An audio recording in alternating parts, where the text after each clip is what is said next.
নৃত্যে। হিন্দু ধর্মের অন্যতম প্রধান আরাধ্য দেবাদিদেব তথা মহাদেব, যার কোনো আদি বা অন্ত নেই। হিন্দু পুরাণ অনুসারে শিব হলেন বিনাশের দেবতা বা ডেস্ট্রয়ার। এই বিশ্ব ব্রহ্মাণ্ড সৃষ্টির মূল কারিগর দেবাদিদেব মহাদেব। কিন্তু মহাদেবের সৃষ্টি কিভাবে হয়েছিল, এই প্রশ্ন অনেকের মনেই রয়েছে। সকলকে আমাদের চ্যানেল পুরাণ কথায় স্বাগত। আজকে আমাদের আলোচ্য বিষয় ভগবান শিবের জন্ম কিভাবে হয়েছিল। এ বিষয়ে বিস্তারিত জানতে ভিডিওটি অবশ্যই শেষ পর্যন্ত দেখবেন।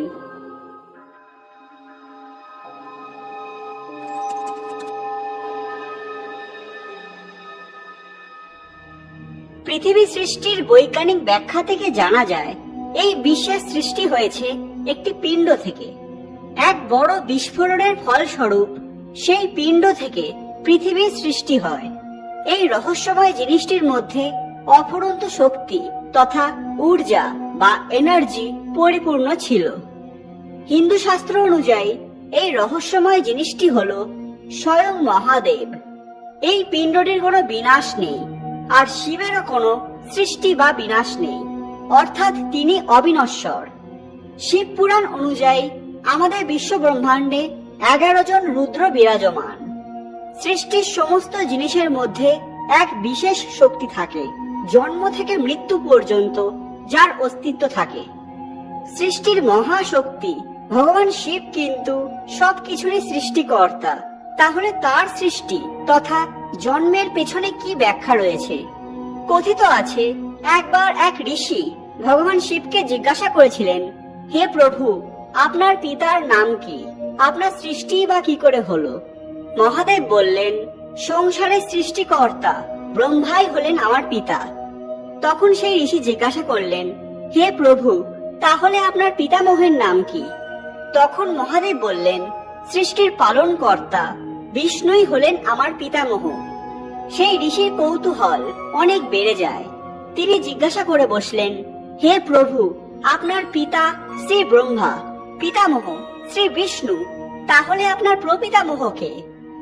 ঋষির এই প্রশ্নে মহাদেব বললেন, হে ঋষিবর, আমার প্রপিতামহ আর কেউ নয়, আমি স্বয়ং।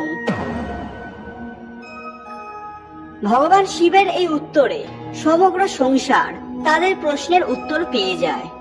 অর্থাৎ শিবের কোনো জন্ম নেই, তার সৃষ্টি এক চক্রের মতো, যা ত্রিদেবের মাধ্যমে নিরন্তর গতিশীল। পুরাণে উল্লেখিত আরো একটি ঘটনায় ভগবান শিবের পিতার উল্লেখ রয়েছে।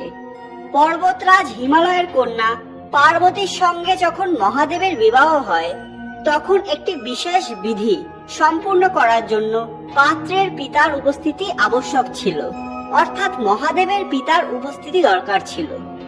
এরকম একটি মুহূর্তে সমস্ত দেবতারা, মুনি ঋষিরা সমস্যায় পড়লেন, কারণ তারাও জানেন না মহাদেবের পিতা কে।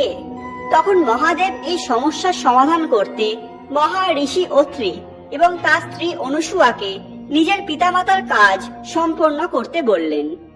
এত বড় এক দায়িত্ব পেয়ে অত্রি মুনি অত্যন্ত খুশি হলেন এবং বারংবার মহাদেবকে প্রণাম করতে লাগলেন। শিব পুরাণে উল্লেখিত আরো একটি ঘটনায় যখন ভগবান ব্রহ্মা এবং ভগবান বিষ্ণুর মধ্যে সংঘর্ষ হচ্ছিল, যার কারণ ছিল দুজনের মধ্যে কে শ্রেষ্ঠ তা নির্ধারণ করা, তখন সেখানে এক বিশাল পাথরখণ্ডের আবির্ভাব ঘটে, যার কোনো আদি বা অন্ত ছিল না। এই বিশাল পাথর আর কেউ নয়, স্বয়ং মহাদেব ছিলেন। মনে করা হয় এই ঘটনায় ছিল দেবাদিদেব শিবের প্রথম আবির্ভাব কাহিনী। তবে আজও অসংখ্য হিন্দু এটাই চিন্তা করে থাকেন যে তাদের আরাধ্য মহাদেবের সৃষ্টি কিভাবে হয়েছিল। যে মহাদেব সংসারের পিতা, তার নেই জন্ম নেই মৃত্যু, তিনি অবিনশ্বর, তার কোনো নির্দিষ্ট আকারও নেই, শুধু রয়েছে এক অস্তিত্ব, যা বিভিন্ন সময়ে বিভিন্ন দৈবিক লীলার মাধ্যমে তার প্রভাব দেখিয়েছে। আজকের ভিডিওটি ছিল মহাদেবের জন্ম কাহিনীর ওপর। ভিডিওটি ভালো লেগে থাকলে লাইক, কমেন্ট এবং শেয়ার করতে ভুলবেন না। পরবর্তী ভিডিওতে আপনারা কোন পৌরাণিক তথ্য সম্পর্কে জানতে চান সেটা আমাদের কমেন্টে জানান। ধন্যবাদ।